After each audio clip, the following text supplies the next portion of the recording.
Sí, también. Excelente, muchas gracias. Pues buenas tardes, bienvenidos. Espero que se encuentren muy bien, que estén cómodos y pues bueno, sin más, iniciamos. El día de hoy vamos a revisar este webinar de SPC, implementación de control estadístico de procesos y por ahí, antes de comenzar, por ahí si tienen alguna duda respecto a lo que vayamos revisando, con todo gusto pueden eh, poner las preguntas en el chat y eh, las podemos revisar dependiendo del caso, ¿no? Puede ser durante la explicación de los temas que vamos a ver o si no al final del webinar. Vamos a iniciar a partir de ahorita, terminamos a las 7:30, bueno, como a las 7:20 aprox, para que haya espacio para preguntas y respuestas.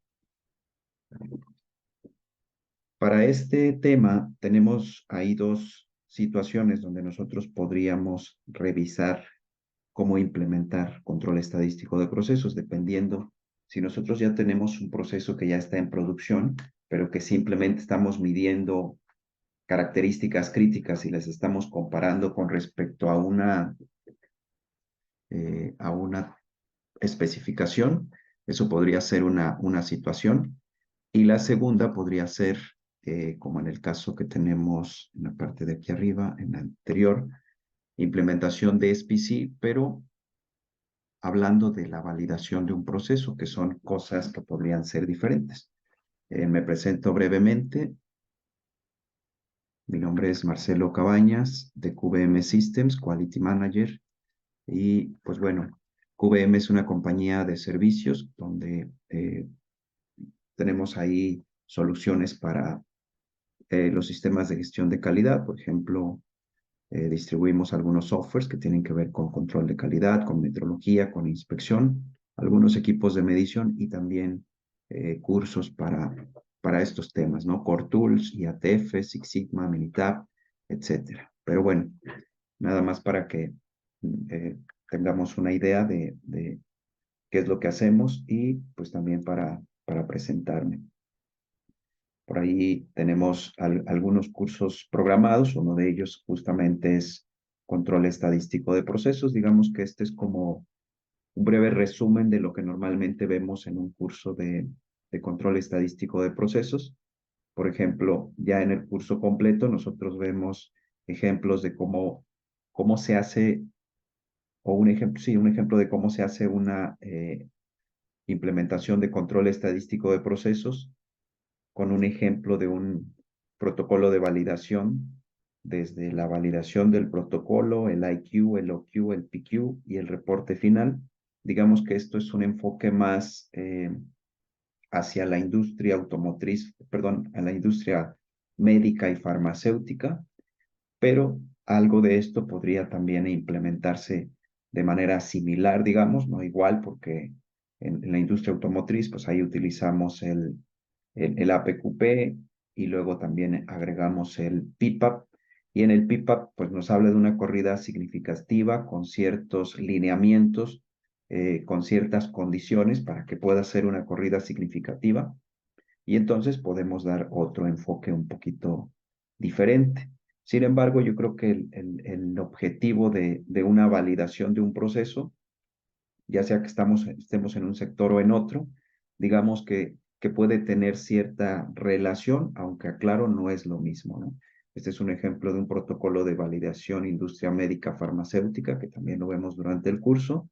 Y esto que vamos a ver a continuación, pues sería, digamos que si ya tenemos ese proceso y estamos tratando de implementar control estadístico de procesos, ya sea porque el cliente nos lo pidió o porque necesitamos hacerlo bajo la norma. Bueno, entonces para los que se están conectando apenas, mi nombre es Marcelo Cabañas Carballo, soy gerente de calidad de QBM Systems, consultor, instructor, docente en una universidad de ingeniería industrial aquí en Querétaro, en el centro del país.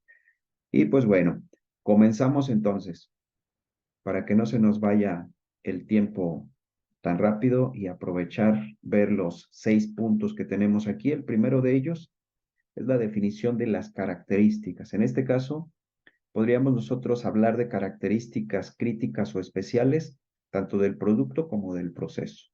Luego después que definimos qué características son las que vamos a controlar. Luego después nos vamos a la parte de los sistemas de medición que vamos a usar para controlar estas características, ¿no? Y de hecho aquí donde definimos la característica, pues también tenemos que definir qué tipo de exactitud, qué tipo de precisión y qué tipo de resolución debemos tener en el equipo para que posteriormente hagamos el análisis para ver si realmente los sistemas de medición cumplen con lo que se necesita para controlar correctamente una característica. Luego después vamos a ver el tema de recolección de datos, no lo vamos a ver a detalle, pero a grandes rasgos, qué es lo que implica.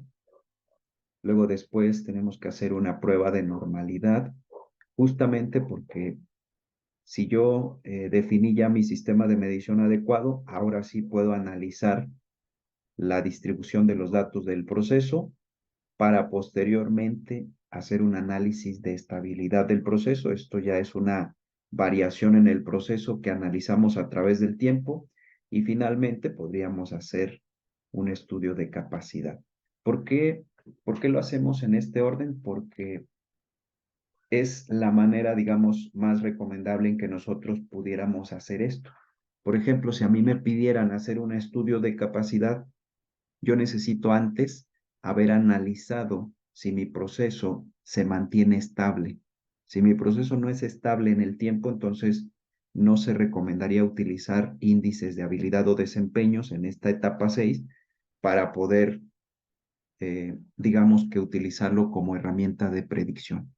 ¿Sí? Entonces, por otro lado, si yo quiero hacer un análisis de estabilidad de mi proceso, pero no he analizado la distribución de los datos, que sí sea normal, entonces no se recomendaría hacer un análisis de estabilidad, digamos, normal, con los límites de control que normalmente utilizamos, con la regla general, a menos que la distribución de los datos sí siga una distribución normal. Entonces, digamos que por eso ese cierto orden, porque para medir capacidad debía antes haber medido estabilidad y para medir estabilidad debía antes haber medido la distribución normal de los datos para ver cómo voy a hacer mi análisis y obviamente debí de haber recolectado datos de sistemas de medición que son confiables y esos sistemas de medición con los que estoy recolectando datos, no voy a recolectar datos, digamos que de todas las características, sino únicamente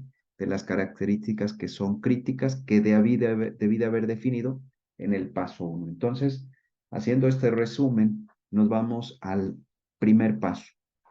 Lo primero sería definir las características críticas y especiales, que es lo que vamos a ver a continuación. ¿Sale? Entonces, por aquí tenemos, digamos, la parte de definición de característica, pero en este caso estamos hablando de características del producto. Esta parte normalmente para nosotros, digamos que es un tanto fácil, al menos aquí en México. No sé, igual si pudieran por ahí poner en el chat de qué país nos contactan, si ustedes ya han aplicado control estadístico de procesos y algún comentario acerca de los puntos que vamos a estar viendo, con todo gusto, pueden ponerlo en el chat. ¿Sale? Entonces, para las personas que por ahí están llegando, vamos a ver estos 6 puntos a manera de resumen. Obviamente, por cuestiones de tiempo, no nos vamos a meter tanto en detalles, pero sí vamos a poder entender de qué se trata cada uno, ¿no? Entonces, iniciamos con el punto número 1, definición de características críticas o especiales. En este caso, estamos hablando de características de producto. Entonces, suponiendo que nosotros tenemos un dibujo que puede ser en 2D o en 3D. Les comentaba que en la industria en México esta parte pues nos la ponen un poco más fácil porque la mayoría de los clientes ya nos mandan un dibujo con todas las especificaciones, los materiales, los componentes. Incluso puede venir un caso como este que vemos aquí, donde nos encierran en algún ovalito las características que son críticas. Entonces, para este caso, para este ejemplo, yo entendería que el cliente necesita que yo considere como características críticas o especiales esta posición verdadera, esta perpendicularidad, ¿sí? De este barreno. Y también me pide como control de característica crítica, pues meter a este perfil de 0.1, perfil de superficie, y además este diámetro, este barreno, con esta posición verdadera, y finalmente una cuarta característica que es una perpendicularidad. ¿Sale? Entonces, yo entendería que hay 4 características críticas que es donde me tengo que enfocar. ¿De dónde salen estas características críticas del producto? Bueno, tendríamos que hacernos la pregunta siguiente, ¿no? ¿Qué características del producto tienen riesgo potencial de falla y pueden afectar la función de este producto? Entonces, seguramente si el cliente ya definió estas características como críticas, es porque ya hizo un análisis de modos y efectos de falla, lo que conocemos como FMA o AMEF. Entonces seguramente de ahí sacó que a lo mejor este barreno o estos 2 barrenos que están aquí, este perfil y esta perpendicularidad seguramente son características que a lo mejor van a ensamblar en el auto, en el avión, en el dispositivo médico, dependiendo de lo que estemos hablando. Y lo más seguro, pues es que si estas características por alguna razón no cumplen con lo que viene especificado aquí, lo más seguro es que o no van a cumplir su función o no van a poder ensamblar en el auto o donde los vayamos a ensamblar. Entonces, en este caso, si el cliente me manda el dibujo y ya me identificó las características críticas, pues lo único que tendría yo que hacer es analizar cuáles son esas características críticas, definir qué tipo de sistema de medición voy a requerir para poder controlarlas, cómo defino qué sistemas de medición debo de utilizar para estas características, bueno, pues en función a las tolerancias. En función a las tolerancias, yo debo definir si lo que tengo en mi laboratorio es suficiente para poder controlar estas características o necesito adquirir un equipo con mayor exactitud o mayor precisión. De hecho, hay 3 cosas principales que debo de considerar en la definición de los sistemas de medición para estas características. Y uno de ellos sería la exactitud. ¿Qué exactitud yo necesitaría para controlar estas tolerancias? Para buscar un proveedor que me pueda vender un equipo con esa precisión. Lo siguiente sería, ¿cuál exactitud es la que se requiere en mi equipo para poder controlar estas características? Entonces llevamos 2 cosas, ¿no? Precisión y exactitud. Y lo tercero sería, ¿cuál resolución es la que necesito que tenga mi equipo? Es decir, ¿cuántos dígitos necesito que tenga?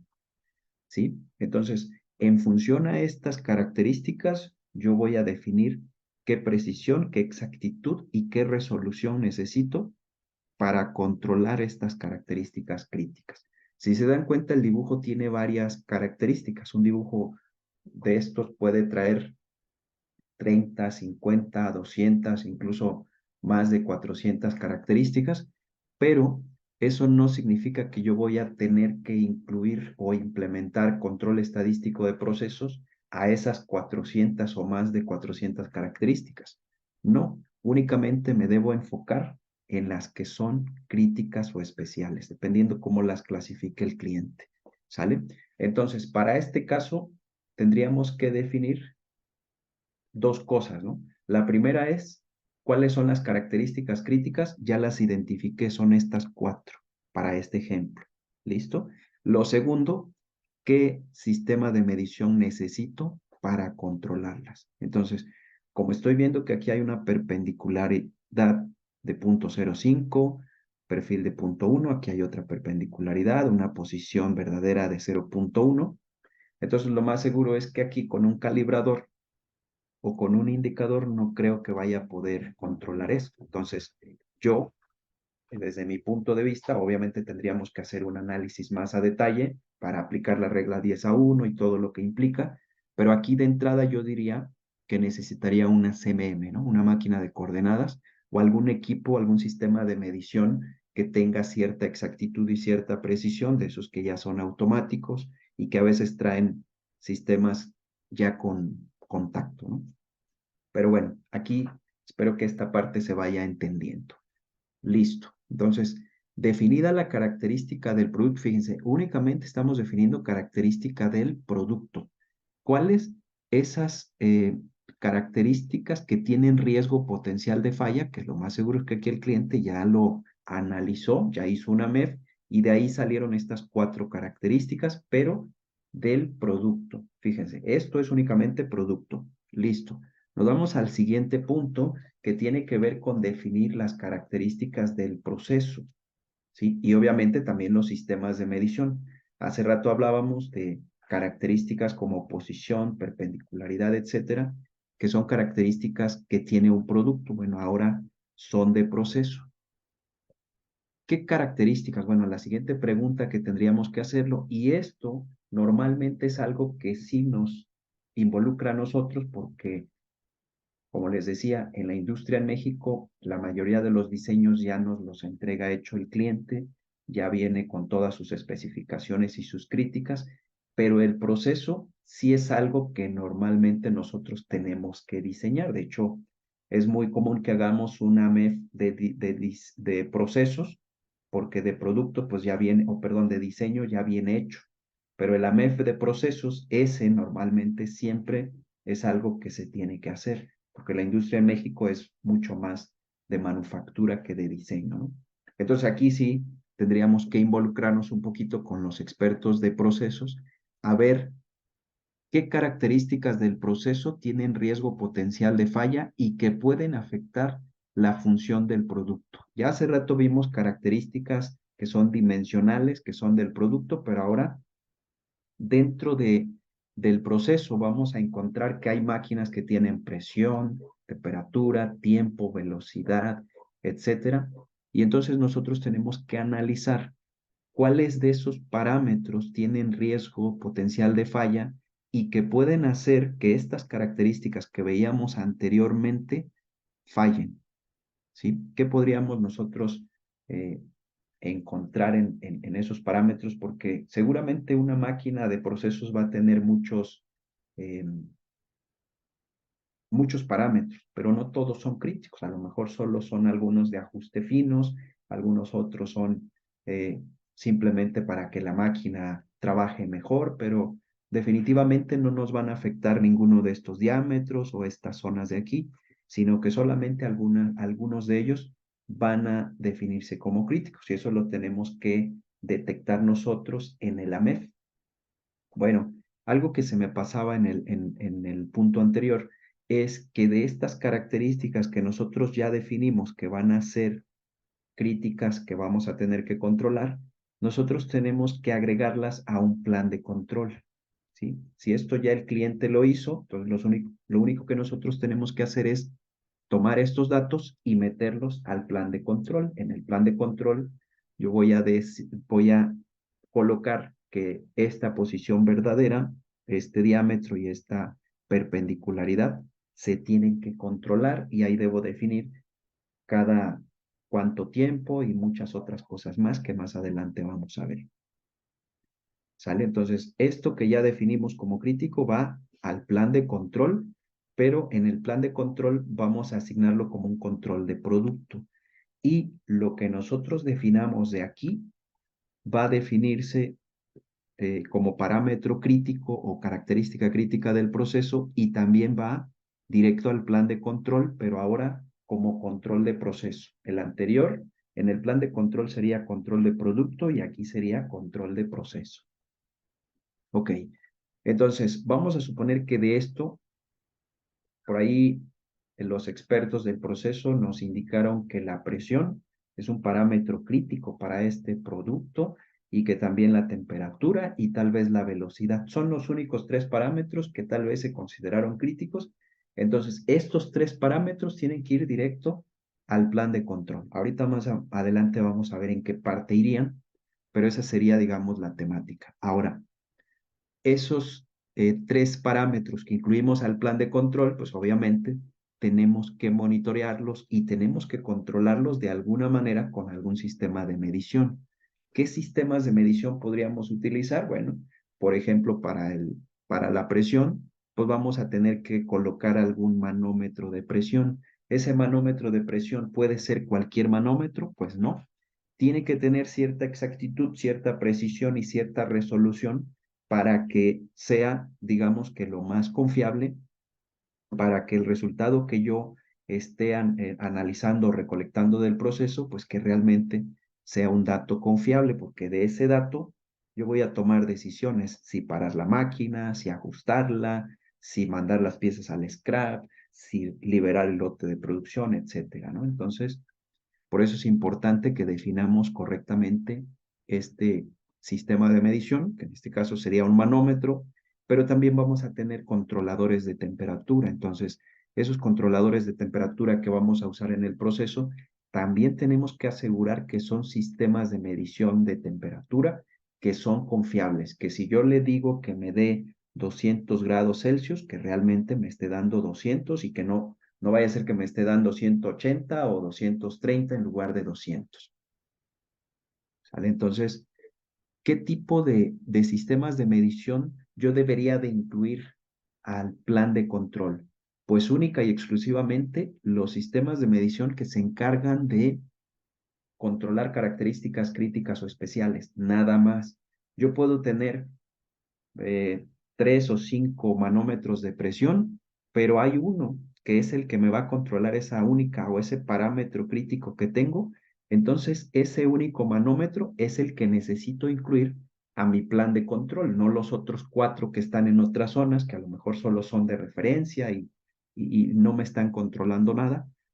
Ese único tendría que incluirse al plan de control. El controlador de temperatura que voy a utilizar en esta máquina, bueno, pues ese controlador también debe ir al plan de control. ¿Eso qué significa? Que tanto el manómetro como el timer y el controlador de temperatura, yo tendría que hacerles estudios MSA para asegurar que son confiables. Incluso, en muchos de los casos, también los tendría que mandar a calibrar. ¿Sale? Entonces, espero que hasta aquí esta parte se haya entendido. ¿Sale? Listo. Ahora bien, ¿dónde nosotros vamos a colocar eso que les comentaba? Pues en un plan de control que podría ser algo como esto. Este plan de control es el que utiliza la industria automotriz, pero se puede utilizar en casi cualquier sector. Puede ser funcional, industria médica, automotriz, bienes de consumo, aeroespacial, etcétera. Digamos que podemos utilizar algo parecido y lo podríamos dividir cuatro, en cuatro partes, ¿no? Por ejemplo, la primera parte o la primera zona, que es esta parte de aquí, podríamos poner el número de la operación, el nombre de la operación y la herramienta que está fabricando ese producto o lo que esté fabricando, ¿no? Luego después la segunda parte sería, o la segunda sección, sería la característica del producto. En este caso, la característica de producto viene de cuando nosotros baloneamos los dibujos y colocamos aquí que esa era la característica 5 y luego la 8 y luego la 11, etcétera. Y podemos poner aquí si esta es una característica que es del producto o que es del proceso. Acuérdense que vimos dos tipos de características, las que estaban en el dibujo, que son de producto, y las que estaban en el proceso, las que están haciendo que fabriquemos una pieza tal como nos la pidió el cliente. Entonces, dependiendo del caso, nosotros ponemos acá qué tipo de característica es, y en este caso de acá, ponemos si es una característica especial o si tiene algún número de clase o lo que sea. Ya ven que en los dibujos luego ponen características especiales o a veces ponen característica de validación o característica crítica. Bueno, pues aquí podemos definirlo. Los métodos que vamos a utilizar, pues serían aquí, ¿no? ¿Qué tipo de métodos de medición vamos a utilizar? ¿Sí? O incluso cuáles son las tolerancias. Por ejemplo, si aquí es 10 más menos 0.1, pues aquí va a ir 10 más menos 0.1. En la evaluación o las técnicas de evaluación que vamos a utilizar, aquí a lo mejor va a ser CMM, tal vez acá va a ser micrómetro, a lo mejor acá va a ser manómetro de presión y más acá abajo tal vez controlador de temperatura o termómetro, como le quieran llamar. Y acá donde dice muestra, tenemos que especificar qué tamaño de muestra va a ser y acá cuál es la frecuencia. Entonces, posiblemente yo aquí en la CMM voy a estar recolectando, no sé, 3 piezas, lo voy a poner aquí, ¿no? Tal vez 3 piezas, tal vez cada 4 horas, ¿no? Listo, ahí está.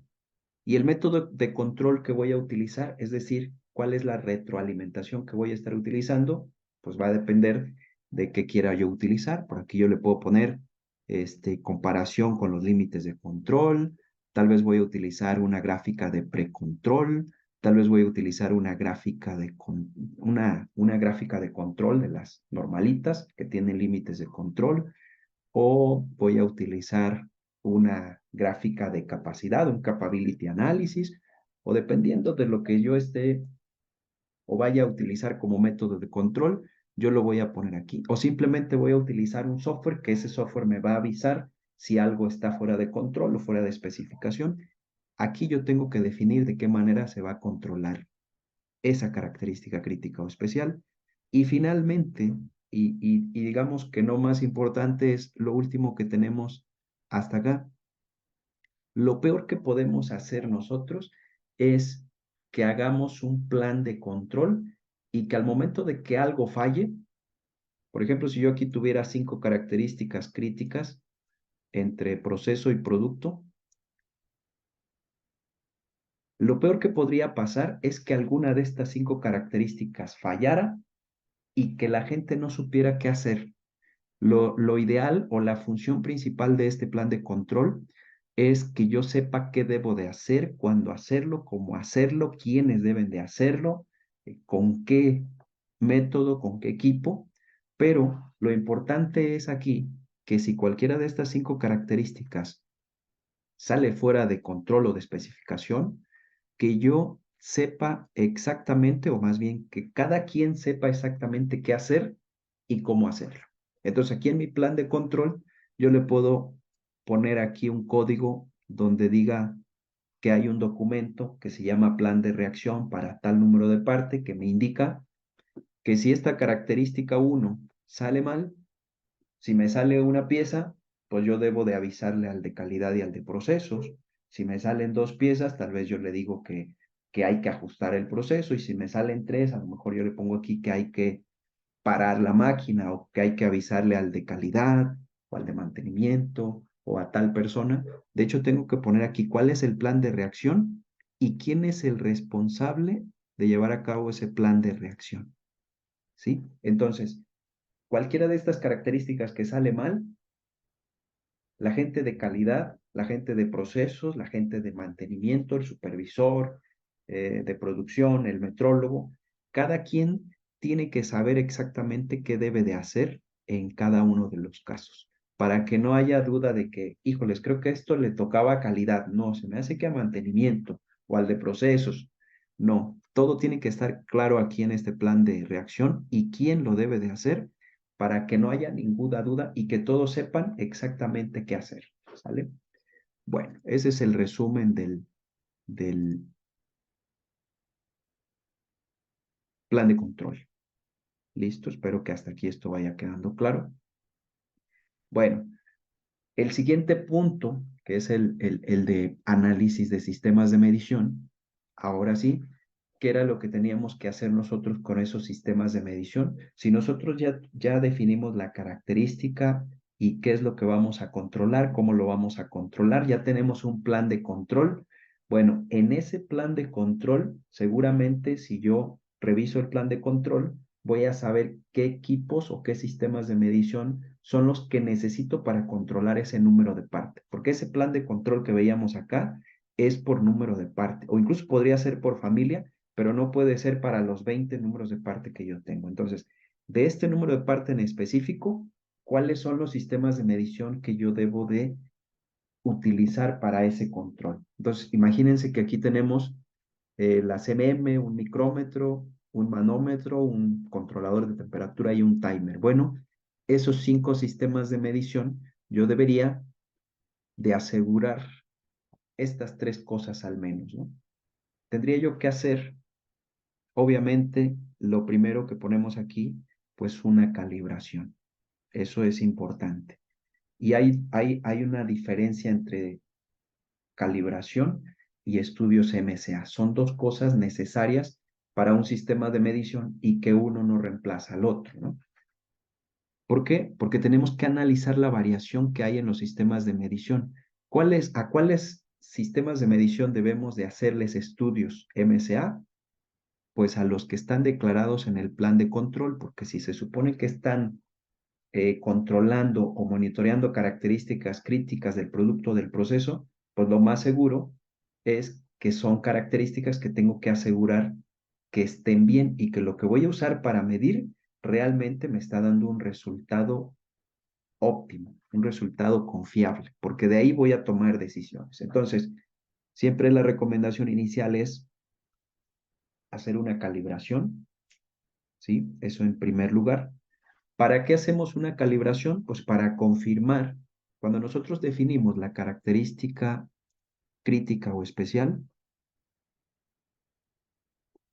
bueno, pregunta aquí Edwin si es válido seleccionar solo algunos equipos de medición para realizar estudios MSA, dependiendo, Edwin, si son, digamos que familias de equipos. Por ejemplo, si tú me dices que en una línea de producción tienes, no sé, vamos a decir 10 micrómetros, misma marca, mismo modelo, misma resolución, todo, y los 10 micrómetros se encargan de liberar eh, todos las líneas de producción que están ahí, que fabrican el mismo número de partes, donde hay una misma especificación y que incluso usamos el mismo método para medir, pero como son varias líneas, entonces por eso agregamos 10 micrómetros.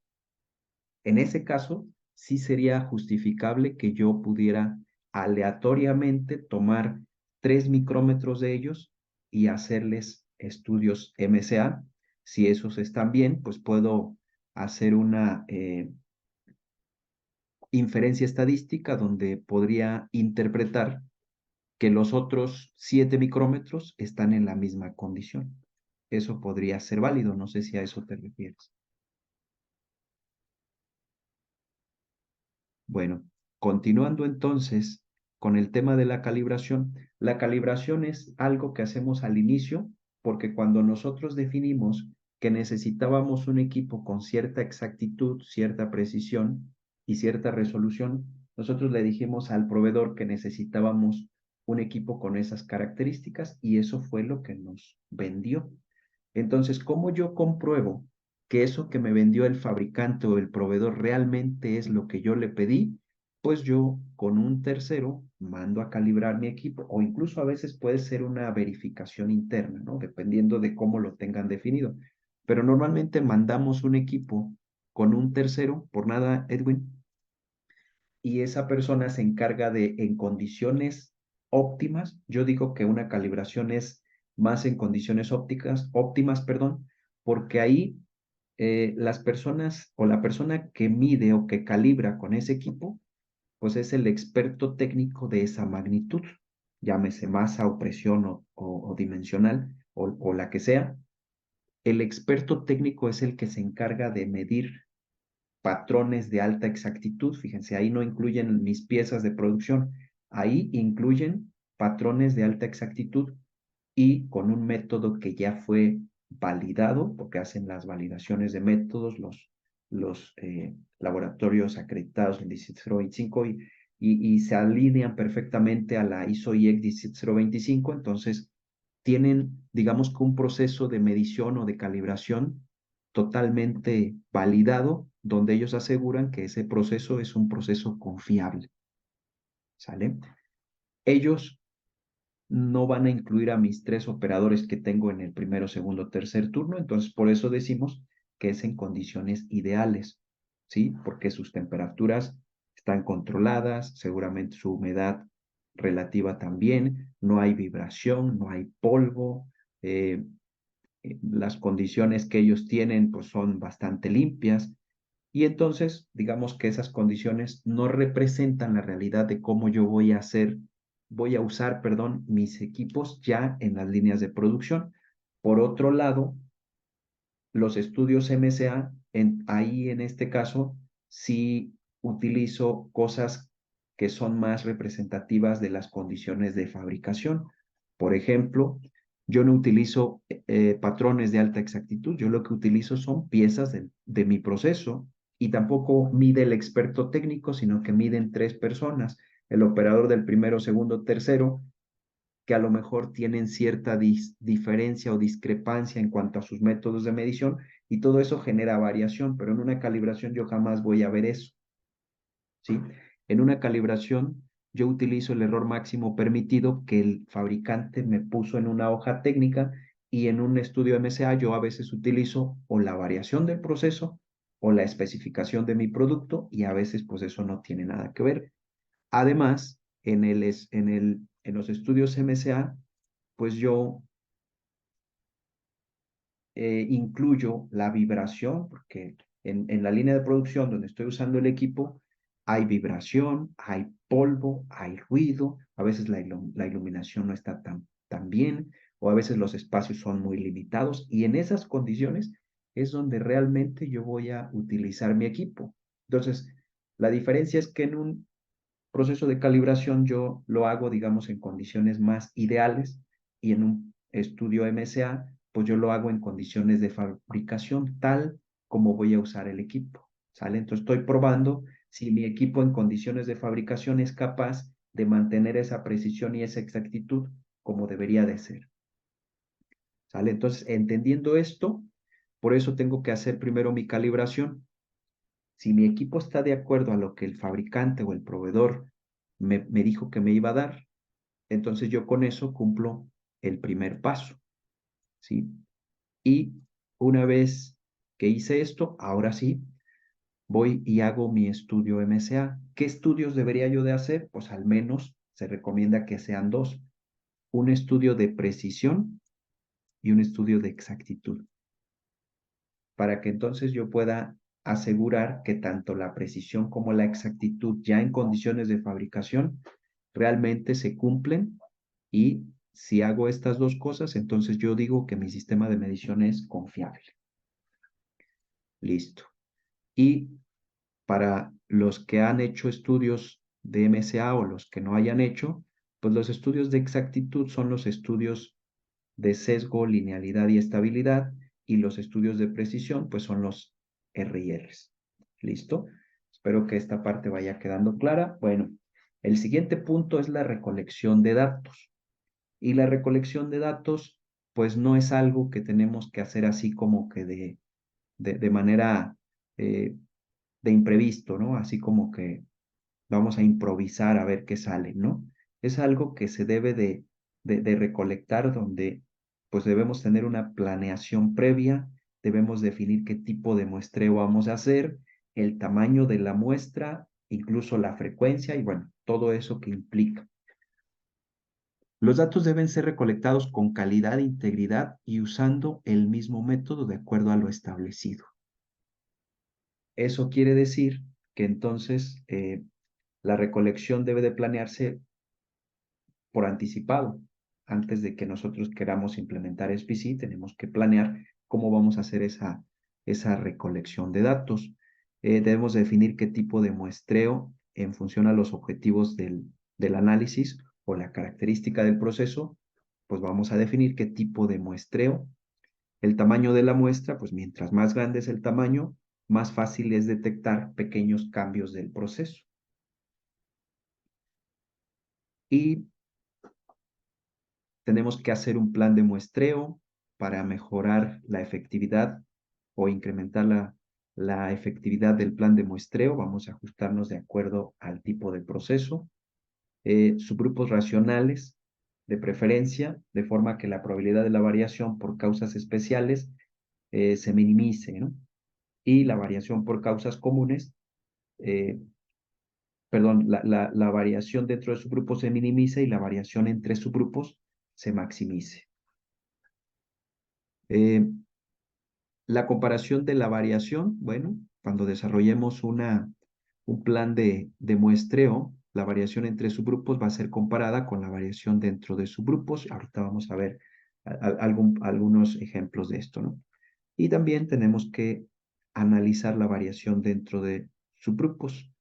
La frecuencia de los subgrupos pues debe de ser, ¿de cuánto tiempo?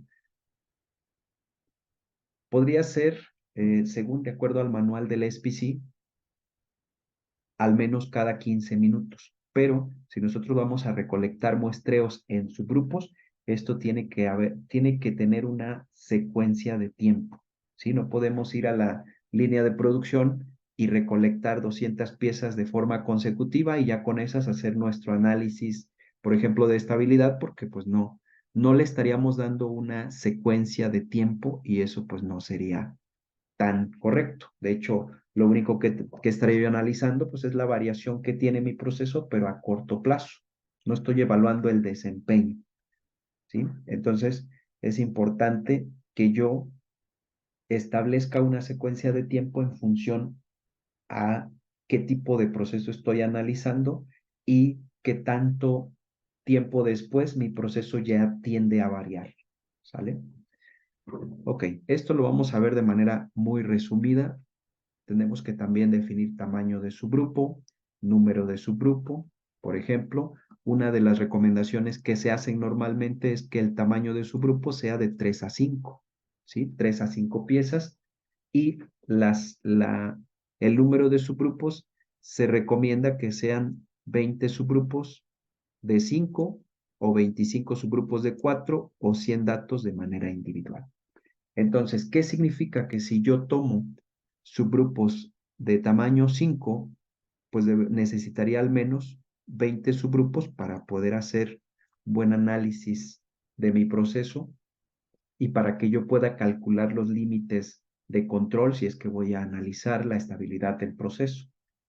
Entonces, un ejemplo de esto sería que tal vez vamos a poner el ejemplo de hace rato, cada 4 horas yo recolecte 5 piezas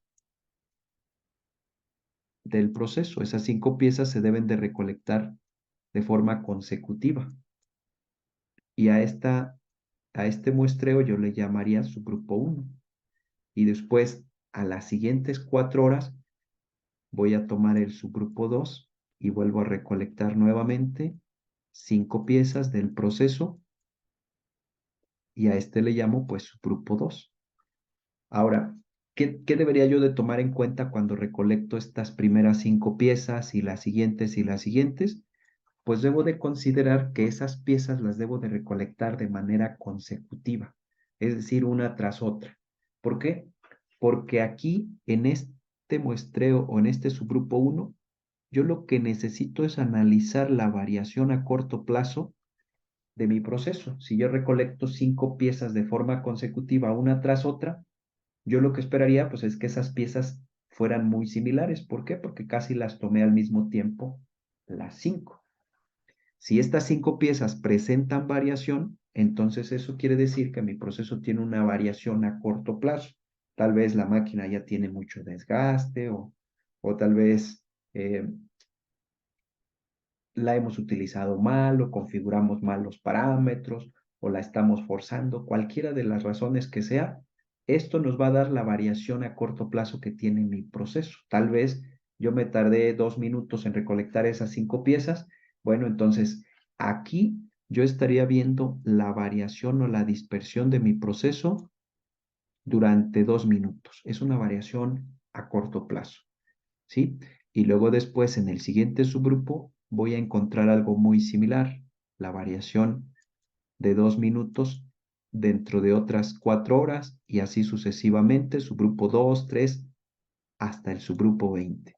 Una vez que tengo 20 subgrupos de tamaño 5 o 100 datos de manera individual, pues yo puedo hacer un análisis de estabilidad y ver cómo se encuentra el desempeño de mi proceso.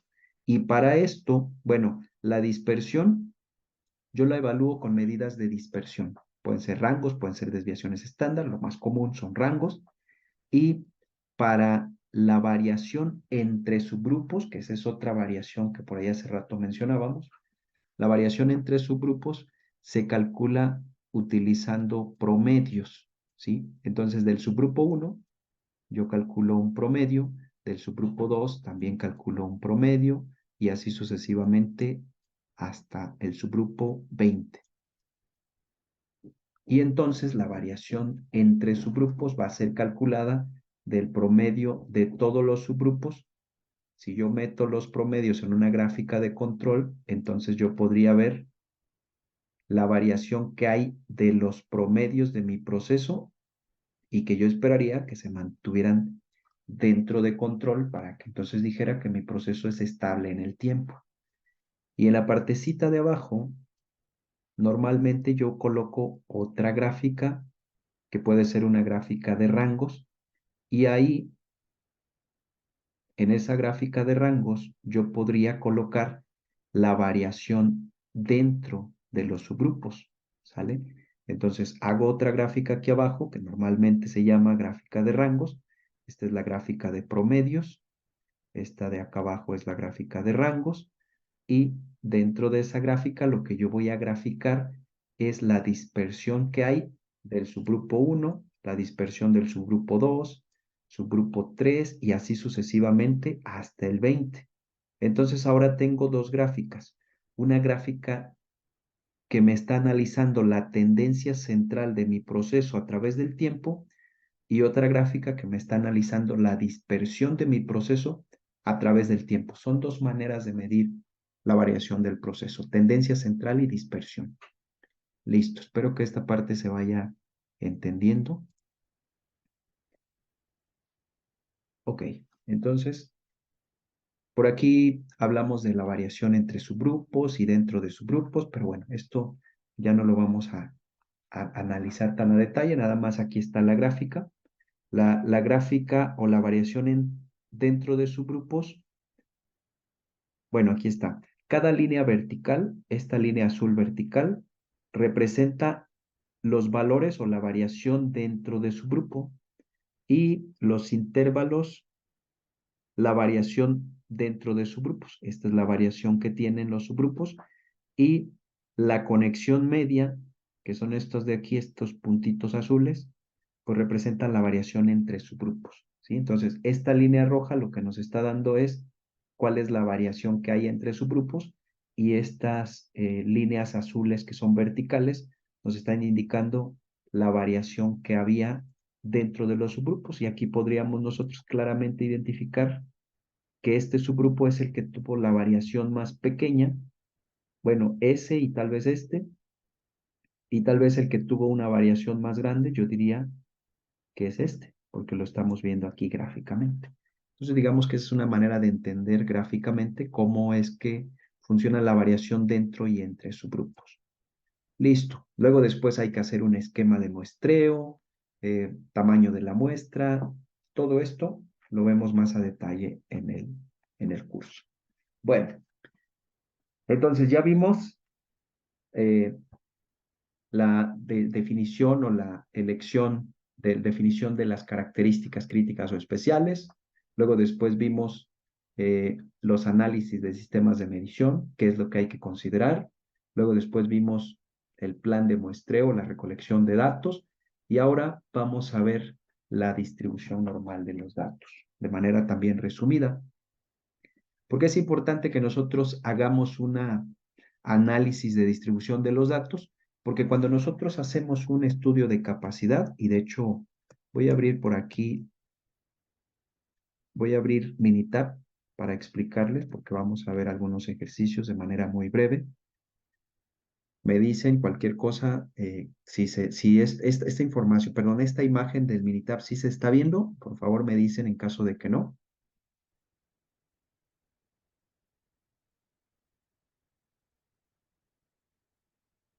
Ok, perfecto, gracias, Edwin. Bueno, cuando nosotros hacemos un estudio de capacidad, normalmente lo hacemos aquí en estadísticas, eh, Quality Tools, y luego después puede ser un análisis de capacidad normal o un six-pack. En cualquiera de los dos casos, pues normalmente aquí Minitab me da la opción de definir qué tipo de distribución es la que tienen mis datos. Entonces yo no puedo elegir cualquiera de estas opciones si no he hecho un análisis de normalidad. Yo no sé ni qué distribución tienen mis datos, entonces pues no puedo decir que es binomial o no normal o está entre tal y tal, o no puedo decir que es una distribución normal si no he hecho un análisis previo. ¿sale? Pero bueno, si nos vamos más hacia atrás, para que nosotros hagamos un análisis de estabilidad, que es el siguiente punto, y después de la estabilidad es un análisis de capacidad del proceso, pero si nos regresamos a la parte de estabilidad, para que yo pueda realizar un análisis de estabilidad, yo primero debí de haber analizado la distribución de los datos. ¿Por qué? Porque la fórmula que utilizan los límites de control que utilizamos en el manual del SPC y también aquí en las gráficas de control que utiliza Minitab, para esos límites de control utilizamos una fórmula general que normalmente pareciera que es como la media de mi proceso más menos 3 veces el valor de la desviación estándar de mi proceso, ¿sí? Entonces, la media más 3 veces la desviación estándar, ahí ponemos algo que se conoce como límite de control superior, ¿sí? Y aquí en la media o en el promedio de promedios, ahí ponemos, normalmente es una línea verde, no necesariamente tiene que ser verde, pero normalmente así es, ¿no? Al menos aquí en Minitab, esta es una línea roja, este límite inferior también es una línea roja, y la media menos 3 veces la desviación estándar, ahí ponemos límite inferior o límite de control inferior, ¿sale? Entonces, para esta fórmula general, se recomienda que la distribución de los datos siga una distribución normal. Si no es normal, entonces tendríamos que utilizar otra fórmula, pero normalmente esta es la que utilizamos. Y obviamente esta fórmula no se utiliza literalmente. Por ejemplo, cuando utilizamos subgrupos, en lugar de utilizar directamente desviación estándar, se utiliza rango promedio dividido entre la constante de 2, que depende pues de qué tamaño sea el subgrupo. Bueno, entonces, por esa razón, antes de un estudio de estabilidad, deberíamos de analizar la distribución de los datos. Y para eso tenemos varias opciones para hacer un análisis de distribución. Por ejemplo, la distribución normal es una distribución cuya densidad tiene forma de campana, por eso también la conocemos como campana de Gauss, la distribución normal. Es muy importante tanto en la estadística teórica como aplicada. ¿Por qué es importante la distribución normal de los datos? Porque le da cierta confiabilidad a los datos que estamos nosotros analizando. Un proceso, digamos que normal, un proceso común, si yo empiezo a fabricar piezas y piezas y las mido, normalmente pues conforme las vaya graficando, voy a poder ver algo así como una forma de campana o una distribución normal, donde la mayoría de los datos van a caer por aquí y algunos cuantos hacia los extremos. Y por aquí normalmente pues va a estar la media de mi proceso, y de la media de mi proceso hacia el lado derecho pues voy a tener 3 desviaciones estándar y hacia el otro lado otras 3 desviaciones estándar para un 99.73% de los datos bajo la curva. Entonces, cuando mis datos sí siguen una distribución normal, yo tengo cierto grado de confiabilidad en que esos datos me están dando un resultado que yo puedo utilizar para tomar decisiones. Pero, por ejemplo, cuando yo tengo una distribución diferente, por ejemplo, una distribución binomial, donde analizo unos datos y veo que por aquí tengo un grupo de datos y después veo que hacia el otro extremo tengo otros datos, entonces hago mi, genero mi curva de distribución normal y pues esto de aquí pues no es una distribución normal. Veo que hay un comportamiento bimodal y eso pareciera que estoy recolectando datos de dos procesos diferentes. Entonces, para mí eso pues me genera cierta incertidumbre porque yo no sé si realmente la media de mi proceso está aquí o si la media de mi proceso está aquí o si en realidad debería de ser esto. Y yo no sé si la dispersión de mis datos en realidad es esta de aquí, o si la dispersión, si estos son los datos correctos, entonces la dispersión de mis datos debería de ser esta, o si definitivamente la dispersión es todo esto que tengo aquí. No lo sé. Tengo que analizar qué pasó en estos datos, por qué no siguen una distribución normal y tal vez me va a tocar analizar los sistemas de medición, los procesos, los parámetros, la materia prima, no sé. Tengo que analizar qué me está ocasionando esta distribución extraña y entonces puedo encontrar que tal vez es un problema de los métodos, ¿no? A lo mejor estos son los resultados de la persona que mide en el primer turno y tal vez estos los de la persona del segundo turno, o tal vez ni siquiera tiene que ver con el método, a lo mejor tiene que ver con el proceso, porque tal vez en la mañana, como hace demasiado calor, las temperaturas suben y eso hace que las piezas se hagan más chicas o más grandes o viceversa. Y ya en la noche las temperaturas son diferentes o tal vez el supervisor de la tarde hace cosas diferentes o trabaja con otros parámetros, no lo sé. Yo debo de investigar, ¿sí? Puede ser causada por el método, Edwin, o por el procedimiento de medición, es correcto. Sí puede suceder algo así. Entonces, si yo hago mi estudio así como están los datos, en realidad lo que yo voy a tener, pues es una dispersión considerando todos los errores por ese, digamos, ese método, lo que comentaba ahorita Edwin, ¿sí? Esto tal vez es del primero, esto tal vez es del segundo turno. Y entonces, pues esto me está generando demasiada variación, pero no es la variación real que tiene mi proceso. Y entonces, por eso, yo debo de hacer un análisis a detalle para ver cuál es la razón de esta variación. Y una vez que homologuemos los criterios, entonces ya podríamos nosotros volver a hacer la recolección de datos y vamos a suponer que después de la mejora que hicimos, volvimos a recolectar información del proceso y nos dimos cuenta que en realidad la variación de mi proceso en realidad es esta, aquí está la media y la dispersión que tenemos pues no es tan grande como parecía ahora en este proceso azul donde ya corregimos y listo. ¿Sale? Ahora sí, hacemos nuestro análisis de distribución normal y lo más seguro es que ahora sí los datos se van a comportar tal como debería ser, ¿no? O es más, como está realmente la distribución de mi proceso. Si es un proceso especial donde posiblemente hay factores que no permiten que mi distribución sea normal, entonces pues ahí ya no puedo hacer mucho. Si ese fuera el caso y ya vi que mi proceso tiene un problema de forma natural por el desgaste que sufre en cada ciclo, entonces pues ya no puedo hacer nada. Entonces lo más correcto sería que yo haga un análisis de distribución para saber qué tipo de distribución es la que tienen mis datos y hacer el análisis tal como está, ¿sí? Con el tipo de distribución que tiene y esa sería pues la segunda opción, ¿no? Yo puedo decir que voy a hacer un análisis de distribución no normal y simplemente indico qué tipo de distribución es. Obviamente antes de hacer esto, yo debí de haber hecho un análisis de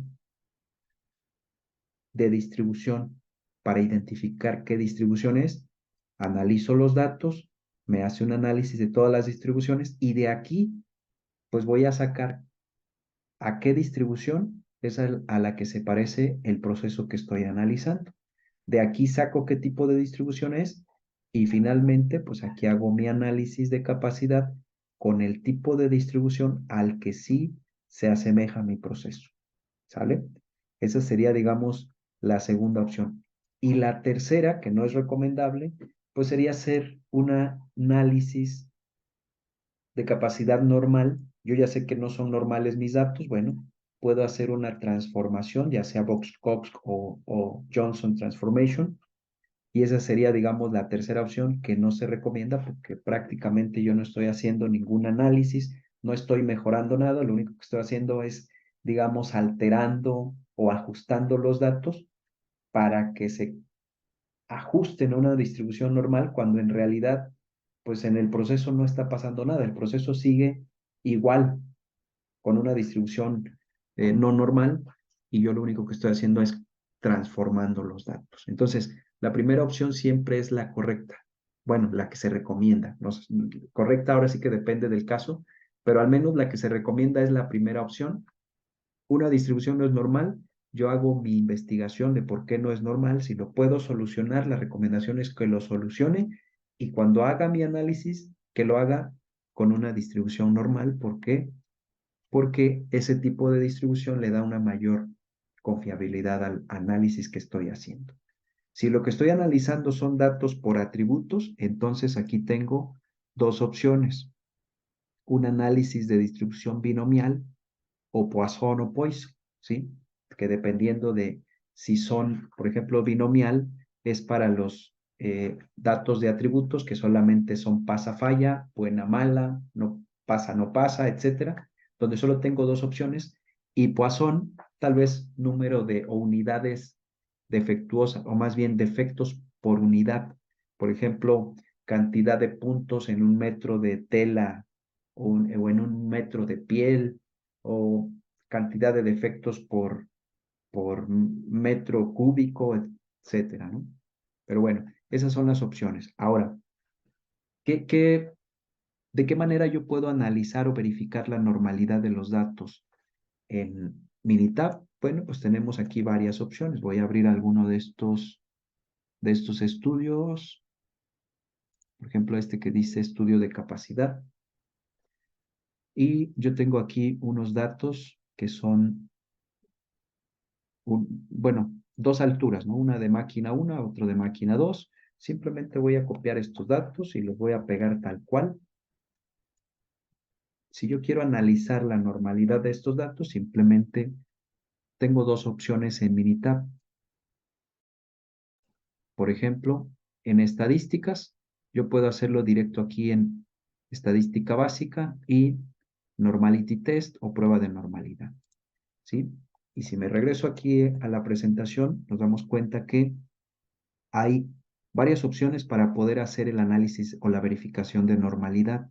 Normalmente la distribución normal o para este tipo de análisis se hace una prueba de hipótesis. Por ejemplo, podríamos poner hipótesis nula. Nos dice que la distribución de los datos es igual a una distribución normal. Y la hipótesis alternativa tal vez podría indicarnos que la distribución es diferente a una distribución normal. ¿Sale? Entonces, ¿qué hacemos para nosotros hacer esta comparación? Bueno, en Minitab vamos a encontrar estas opciones: Kolmogorov, Shapiro-Wilk, Anderson-Darling, para poder hacer esa prueba de hipótesis. Y normalmente lo que hacemos es que comparamos. En Minitab utilizamos el valor P, el famoso p-value, y lo comparamos contra el valor alfa. Y el valor alfa, normalmente ese valor alfa vale 0.05 para un 95% de confiabilidad. Ese valor es el que normalmente utilizamos. Entonces nosotros comparamos el valor P con el valor alfa, y si el valor P es mayor que 0.05, entonces aceptamos la hipótesis nula, que nos dice que la distribución es normal. Si el valor P está por debajo del valor alfa, es decir, por debajo de 0.05, ¿sí? Aquí nosotros aceptamos. Si el valor P está por debajo o es menor que 0.05, entonces nosotros rechazamos la hipótesis nula, que nos dice que la distribución sigue una distribución normal, y aceptamos la hipótesis nula, que dice que la distribución es diferente a una distribución normal. Cuando esto sucede, cuando el valor P está por debajo de 0.05, entonces significa que la distribución es diferente, y ahí es donde tendríamos que identificar en Minitab o en algún otro método qué tipo de distribución tienen mis datos. Si no es normal, ¿qué tipo de distribución es? ¿Es Weibull, es gamma, exponencial, etcétera? Ahí es donde utilizamos esa opción. ¿sale? Entonces, para este caso, la prueba de Anderson-Darling es la que se recomienda porque nos da un valor más exacto, nos da un numerito, un valor de P que nosotros podemos comparar con el valor alfa. Si nosotros la hacemos por Kolmogorov o Shapiro-Wilk, pues también nos va a ayudar, pero no nos va a dar un dato exacto que podamos comparar con el valor P de 0.05. Solo nos va a decir si está por arriba o por debajo, o si es normal o no, pero no nos va a dar el dato exacto. Entonces, por esa razón, se recomienda que se utilice la prueba de Anderson-Darling y que se utilice, como en este caso, nosotros vamos a analizar estos datos de la altura de la máquina 1, y si se dan cuenta, por defecto ya viene seleccionada la prueba de Anderson-Darling. Aquí está la opción de Ryan Joyner, que es similar a la de Shapiro-Wilk, o la de Kolmogorov, que serían, digamos, las tres formas que Minitab tiene de hacer un análisis de normalidad. En este caso lo vamos a hacer por el método Anderson-Darling, porque es la recomendación, le damos OK, y simplemente nos va a hacer una gráfica como esta, donde nos va a indicar cuál es el valor de P, que en este caso es 0.5. Lo que habíamos dicho que este dato o este valor nosotros lo comparamos con el valor alfa de 0.05, y si este valor es mayor, como en este caso, que el valor alfa de 0.05, entonces aceptamos la hipótesis nula que nos dice que la distribución de los datos es normal.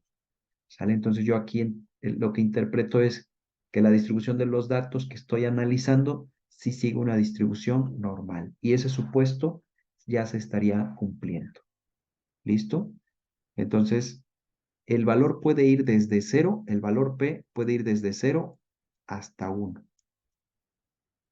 Entre más estos puntos o estos datos se ajusten a este modelo de regresión, que en este caso es lineal, mayor va a ser el valor de P. Entre más dispersos estén los datos y que no se ajusten o que no generen un patrón evidente, pues este valor se va haciendo más y más y más pequeño. Si se baja de 0.05, eso significa que la distribución ya no es normal. ¿Sale? Pero esa sería la forma de interpretarlo. Espero que esta parte se haya entendido. Y después comentábamos que una vez que confirmamos que la distribución de los datos es normal, entonces el siguiente paso sería hacer un análisis de control o un análisis de estabilidad. Y para el análisis de estabilidad normalmente nosotros tenemos las famosas gráficas de control, que son las que nos ayudan a analizar la estabilidad del proceso a través del tiempo.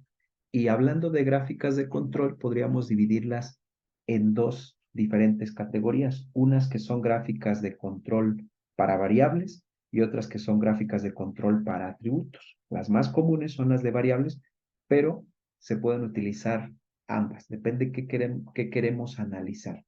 En este caso, para el de gráficas de control, que es el más común, podemos encontrar variables continuas, eh, que pueden ser datos que recolectamos del proceso de manera individual, perdón, de subgrupos mayores a 1. En este caso podrían ser subgrupos de 2 hasta 8 o subgrupos mayores a 9. Por ejemplo, si recolectamos muestreos donde estamos sacando del proceso 2 o 3 o 5 piezas cada n cantidad de tiempo, u 8 podría ser, la recomendación sería hacer una gráfica de promedios y rangos. Esa es la más recomendable. Ahora, si tenemos subgrupos más grandes de tamaño 9 o 10 o más, ahí es donde nosotros podemos hacer una gráfica de promedios y desviaciones. ¿Por qué? Porque la dispersión en las gráficas de promedios y rangos se mide o se analiza utilizando rangos, y en la de promedios y desviaciones se utiliza desviaciones estándar. Y un tamaño de subgrupo menor a 9 datos, estadísticamente se dice que no es un valor tan confiable. La desviación estándar, para que sea un dato estadístico más confiable, es a partir de 9 o 10 o más datos. Menos de eso no se recomienda. Si nosotros recolectamos, no sé, una pieza cada 4 horas o cada 8 horas o por cada día, entonces ahí decimos que tenemos subgrupos individuales o subgrupos de uno. Para gráficas o para subgrupos individuales tenemos las gráficas de individuales, donde solamente hacemos una gráfica, o la gráfica de individuales y rangos móviles, donde en una gráfica en la parte de arriba graficamos datos individuales y en la parte de abajo analizamos rangos móviles. ¿Vale? Ok. Y después, para atributos, que son los datos discretos o de atributos, donde las piezas pasan o no pasan, ahí nosotros tenemos 4 opciones. Tenemos la gráfica P, gráfica NP, gráfica U y gráfica C. Depende de si la muestra es constante, nosotros podemos, por ejemplo, si la muestra es constante, nosotros podemos hacer la gráfica NP. Si la muestra no es constante, nosotros podemos utilizar la gráfica P o viceversa. Por ejemplo, eh, cuando nosotros utilizamos o queremos analizar piezas que son no conformes del producto o proporción no conforme, nosotros utilizamos P o NP. Pero si nosotros queremos analizar defectos por unidad, entonces utilizamos o gráfica U o gráfica C, dependiendo del caso. ¿Sale? Entonces, ahorita podemos analizar una gráfica de control por variables o datos continuos de esos mismos datos que nosotros ya le analizamos la distribución normal y vimos que sí eran normales. Para hacer una gráfica de control, pues tenemos la opción aquí en estadísticas, gráficas de control. En este caso, como son muestreos que nosotros tomamos por subgrupos, que ya sabemos que son muestreos que tomamos por subgrupos de 5 en 5. Entonces, como el tamaño de subgrupo es de 5, deberíamos de hacer una gráfica de promedios y rangos. Seleccionamos promedios y rangos, nos colocamos aquí, seleccionamos la columna 1, que es donde están los datos que queremos analizar, y después aquí en el tamaño de subgrupos, como ya sabemos que son subgrupos de 5, porque tomamos tal vez 5 piezas cada 4 horas, entonces aquí le ponemos subgrupos. Ahora bien, cuando nosotros tenemos unas gráficas de control, hay un manual de las Core Tools llamado SPC, que también viene de las Core Tools como el MCA. Entonces, por ahí vienen unas reglas que se pueden aplicar para analizar las gráficas de control, para encontrar puntos fuera de control o patrones no aleatorios. Entonces, la principal, la que no debemos de pasar por alto, es la regla 1, ¿sí? O la prueba 1, como le quieran llamar. Esa prueba 1 siempre se debe de agregar en todos los análisis que hagamos. Eso nos va a ayudar a analizar si hay algún punto fuera de control en esas gráficas. Fuera de control significa que se sale o por arriba o por abajo de los límites de control. Lo ideal es que se mantenga aleatoriamente alrededor de la media cada punto que yo estoy analizando a través del tiempo. ¿Sí? Esto sería que la regla 1 no se cumplió o esto también. Pero también hay otros patrones no aleatorios que aunque estén dentro de control, puede ser que nos estén generando una tendencia ascendente o puede ser descendente. Dependiendo del caso, aquí nos dice cuántos puntos consecutivos de forma ascendente o descendente, o se supone que todos los puntos deberían de estar aleatoriamente alrededor de la media. Si esa línea verde fuera la media y se supone que mis datos deberían de estar aleatoriamente alrededor de esa línea verde, entonces yo esperaría que algunas veces suba poquito, baje, se queden algunos, vuelva a subir, pero que no se queden al menos 7 puntos consecutivos por debajo de la línea media o por arriba, porque eso sería un patrón no aleatorio. Cuando se quedan 7 puntos o más, como lo dice la regla 2, eso significa que tal vez mi proceso ha cambiado. Entonces, si ya cambió mi proceso, ahora la tendencia central está más arriba o más abajo, yo necesitaría calcular los límites de control o recalcular los límites de control, porque tal vez modificamos algo en el proceso y tal vez ahora ya no está igual como las primeras veces que hice o que calculé mis límites de control. Bueno, todos esos patrones no aleatorio, hay otras 7 reglas para analizarlos. Entonces, es importante considerar estas notas que también vienen en el manual, que nos dice que la decisión de aplicar todas estas reglas se debe de hacer solo en los casos donde haga sentido. ¿Sí? Aquí dice, la determinación de cuáles criterios usar depende de la característica específica del proceso, o sea que depende del proceso, ¿sí? Pero también nos dice que debería de tenerse cuidado de no aplicar todas esas reglas o todos esos criterios múltiples, excepto en aquellos casos donde tenga sentido. Entonces, bien importante que nosotros podemos utilizar estas 8 reglas, pero siempre y cuando haga sentido. Si yo tengo un proceso que por naturaleza tiene cierto desgaste o lo que sea, y yo sé que este punto número 2 o esta regla 2 no la voy a poder cumplir, entonces no tendría sentido que yo la aplique. Mejor no la pongo porque si no mis gráficas se van a estar alertando a cada rato. ¿Sí? Entonces, tendría que evaluar qué tipo de proceso es y si realmente mi proceso es capaz de cumplir todas las reglas o 4 de ellas o 5 o 6, dependiendo del caso, ¿sale? Entonces, si la pregunta es, ¿cuáles reglas aplico? Pues yo te diría, depende de qué proceso estés analizando y si quieres aplicar todas está bien, siempre y cuando haga sentido. Ok, entonces en Minitab, ¿cómo hacemos nosotros? Tal vez no estamos tan familiarizados con estas reglas. ¿Cómo hacemos para que Minitab nos ayude a aplicar esas reglas y hacer el análisis para que nosotros no tengamos que hacerlo? Bueno, una vez que hayamos colocado toda esta información, aquí donde dice X bar R option, nosotros tenemos la opción para aplicar las reglas del SPC. Aquí donde dice test o pruebas o reglas, como le quieran llamar, en este caso dice Minitab que son pruebas. Yo aquí tengo ya seleccionada la regla 1 porque se asume que la regla 1 es una regla que no se debe de omitir porque tiene que ver con los puntos fuera de control.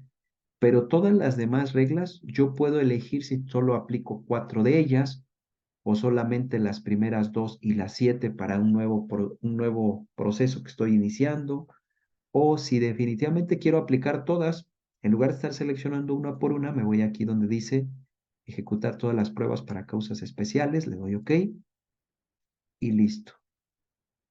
Esto lo que me estaría generando, pues es un análisis de estabilidad del proceso, ¿sí?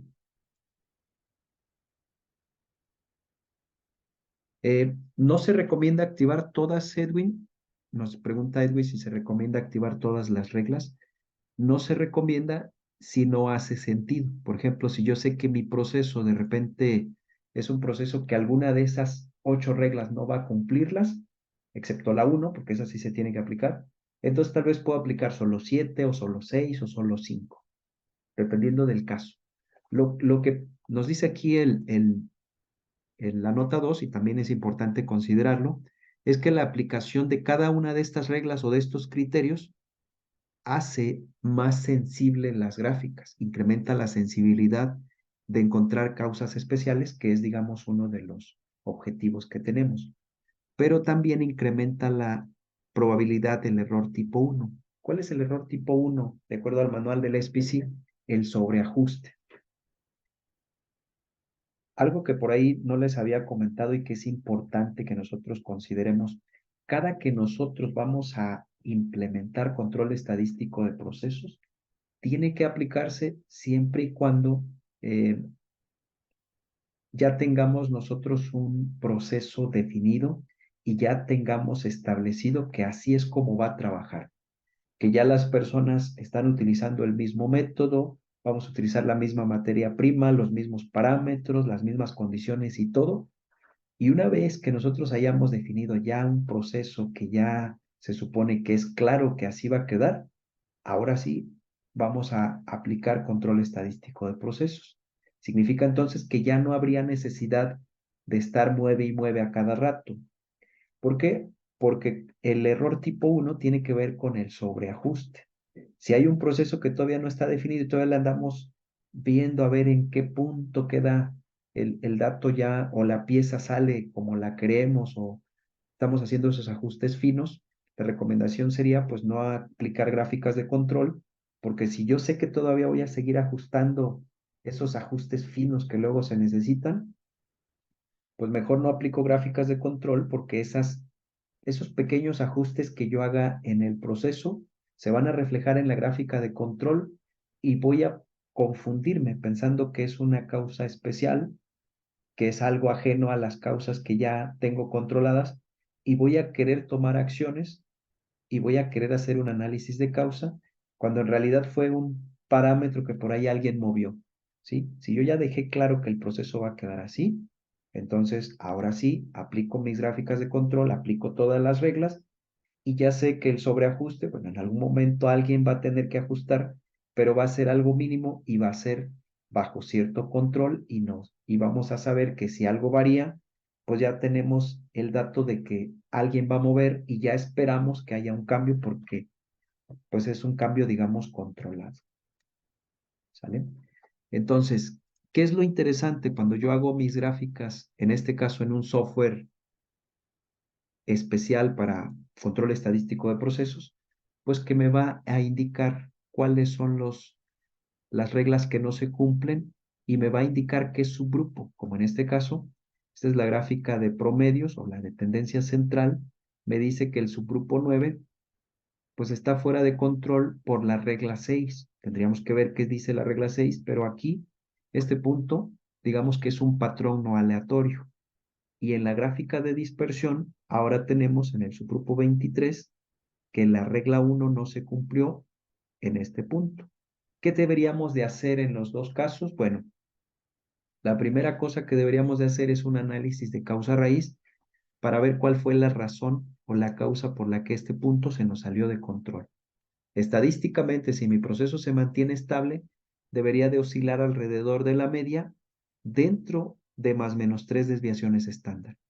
Si mi proceso se me sale de control, como en este caso, entonces yo lo voy a poder detectar con estas gráficas, ¿sí? Entonces tengo que hacer un análisis de causa y debo tomar acciones, una vez que encuentre la causa raíz, debo tomar acciones para que esto ya no vuelva a ocurrir, ¿sí? Es una causa especial, es una causa ajena a las causas que ya conocemos, ¿sí?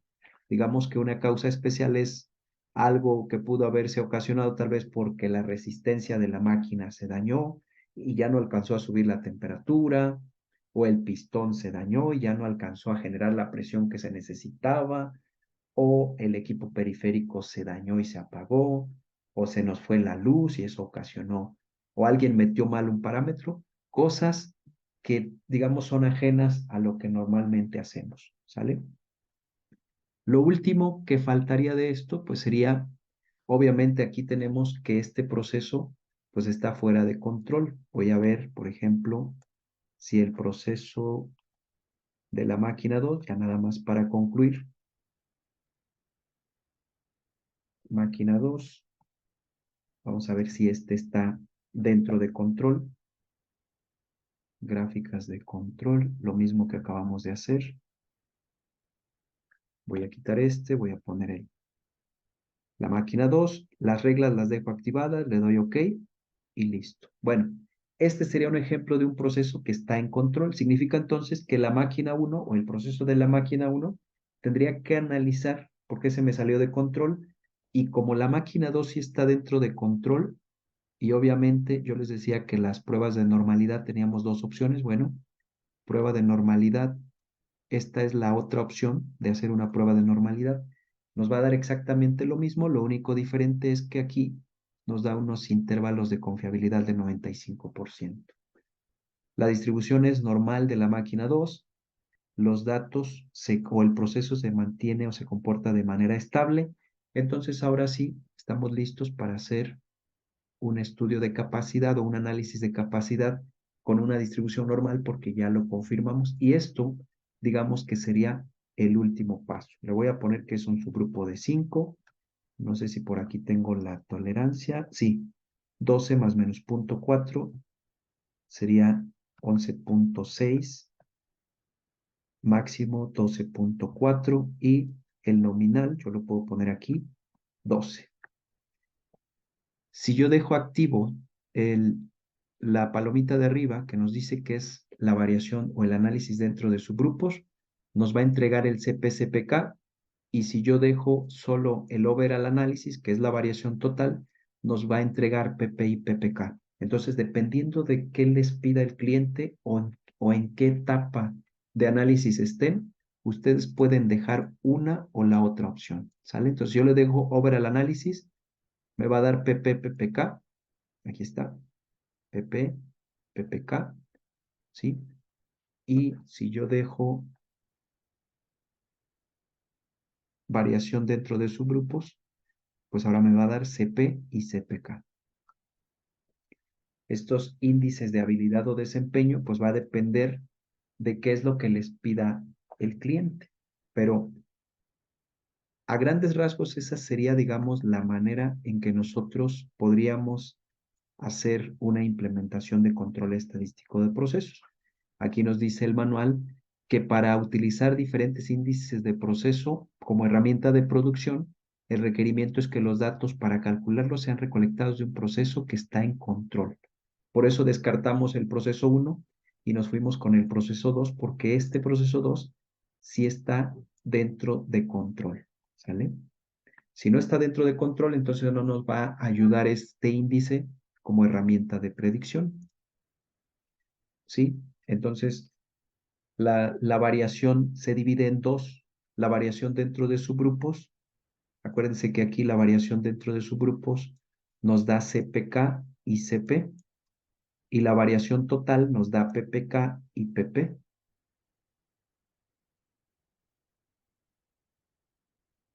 Y la única diferencia es que, por ejemplo, para CPK o la variación dentro de subgrupos, pues simplemente de cada subgrupo nos calcula la variación y de cada uno de los subgrupos nos calcula un rango.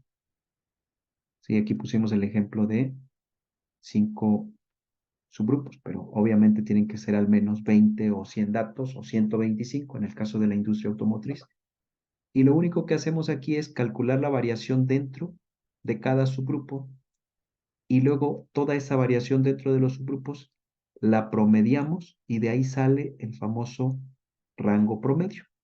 Entonces, una manera de calcular la desviación estándar dentro de subgrupos, yo les había dicho que se utilizaba rango promedio entre la constante de 2, que depende del tamaño de su grupo.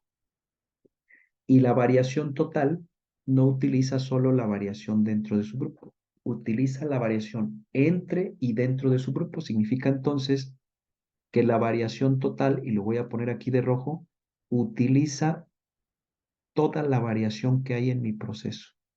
Entonces, dependiendo de qué ustedes quieran analizar en su proceso, pueden calcular PPK o CPK, pero se debe de entender que el CPK solamente analiza la variación dentro de subgrupos y el PP y PPK utilizan la variación total dentro y entre subgrupos. Entonces, espero que esta parte se entienda y que haya quedado clara. De hecho, aquí está la fórmula para el CP. Es 6 veces la desviación estándar, pero para CP se utiliza rango promedio entre la constante de 2. Y para PP, aquí tengo el PP, es lo mismo, aquí arriba es lo mismo, solo que aquí es 6 por su desviación estándar.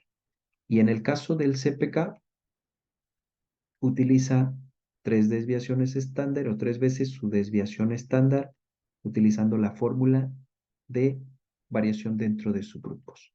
¿Sale? Y el PPK, aquí está. 3 veces el valor de la desviación estándar y esto es variación total. ¿Sale? Y ya para la interpretación de los CPKs, aquí tenemos una manera de interpretarlo. Entonces, no sé si hasta aquí tengan alguna duda, algo que quisieran revisar antes de concluir con la sesión.